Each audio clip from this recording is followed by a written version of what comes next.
নৌকা ভ্রমণ এটা বললেই মনের মধ্যে কেমন যেন একটা ভালো লাগা কাজ করে। এই নৌকা ভ্রমণ যদি নদীতে হয় সেক্ষেত্রে একটা ভয় থাকে, অনেক বড় বড় ঢেউ থাকে যদি নৌকা ডুবে যায়। কিন্তু আপনার নৌকা ভ্রমণটা যদি কোনো মাঠে বা কোনো হাওরে হয় সেটা কিন্তু খুবই আনন্দদায়ক।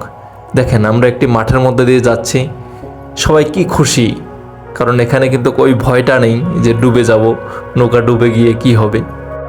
এই উৎসব কোথায় যাচ্ছ তোমরা? আমরা নৌকায় ঘুরতে যাচ্ছি। যে আমরা সবাই মিলে যাব নৌকায়। অদ্রিত কোথায় যাচ্ছ বাবা? নৌকাতে ঘুরবে? এখানে কি হচ্ছে? হঠাৎ সিদ্ধান্ত নিলাম আমরা সবাই ঘুরতে যাব, তাও নৌকা দিয়ে। আর কোনো কথা নেই, বের হয়ে গেলাম। এটি ছিল খুলনা বিভাগের নড়াইল জেলার কালিয়া গ্রামে। ওখানকার মানুষগুলো এই মাঠে মাছ ধরার জন্য ছোট ছোট নৌকাগুলো ব্যবহার করে থাকে। এগুলো দিয়ে ওরা বর্ষার সময় মাছ ধরে। এই নৌকাগুলি অনেক বড় নয়, এগুলো ছোট্ট একটি ডিঙ্গি নৌকা।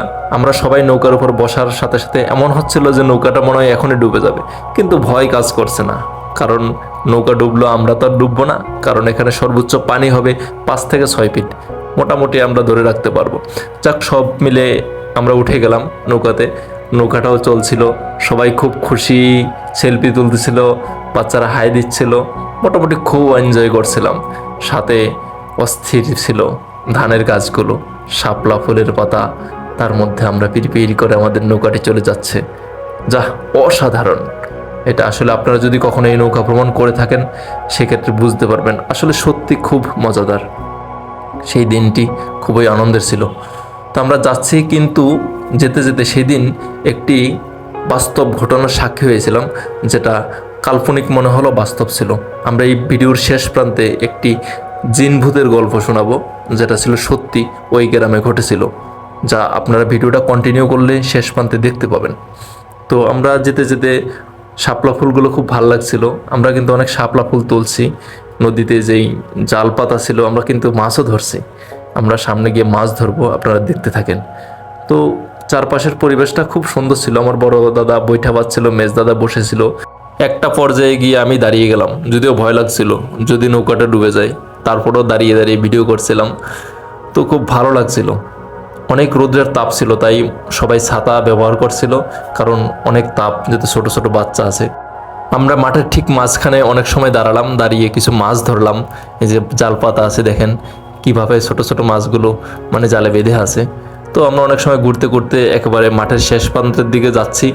তো যেতে যেতে আমরা কয়েকটা বাড়িঘর দেখতে পেলাম এবং একটি বড় টিনের ঘর দেখতে পেলাম, যেটা মাঠের মধ্যে পড়ে আছে। তো আমাদের স্থানীয় যে দাদা ছিল তাকে জিজ্ঞেস করলাম এই ঘরটা কাদের। তো দাদা বলল যে আজ থেকে 2 মাস আগে হঠাৎ করে ঝড় বৃষ্টি নেই, কিন্তু বড় একটি টিনের ঘর এনে মাঠের মধ্যে ফেললো। তো সকালবেলা সবাই দেখে অবাক, এই ঘর কিভাবে মাঠের মধ্যে আসলো। তো বিভিন্ন খনকার কবিরাজ এনে তারা দেখালো। তো ওরা বলল যে এই ঘরে নাকি একটি জিন বসবাস করতো।